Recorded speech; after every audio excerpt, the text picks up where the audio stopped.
गांव के बाहर एक पुरानी उजड़ी हुई हवेली थी, जिसके बारे में लोग कहते थे कि वहां रात को अजीब अजीब आवाजें आती हैं।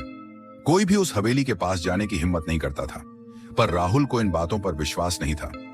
एक दिन उसने तय किया कि वह सच का पता लगाएगा।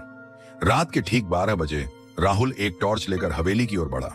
हवेली के अंदर घुसते ही उसे ठंडी हवा का झोंका महसूस हुआ। दीवारों पर जाले लगे थे, फर्श पर धूल की मोटी परत थी। अचानक सीढ़ियों पर किसी के चलने की धीमी आवाज आई। राहुल ने टॉर्च जलाकर इधर उधर देखा, पर वहां कोई नहीं था। जैसे ही उसने एक पुराने दरवाजे को खोला, उसे अंदर एक टूटा फूटा झूला दिखाई दिया, जो बिना हवा के भी धीरे धीरे हिल रहा था। तभी पीछे से किसी ने उसका नाम लिया, राहुल। आवाज सुनकर उसकी रीढ़ की हड्डी में सिहरन दौड़ गई। उसने मुड़कर देखा, पर वहां कोई नहीं था। डर के बावजूद उसने आगे बढ़ने की हिम्मत की। तभी उसे एक पुराना बक्सा दिखाई दिया।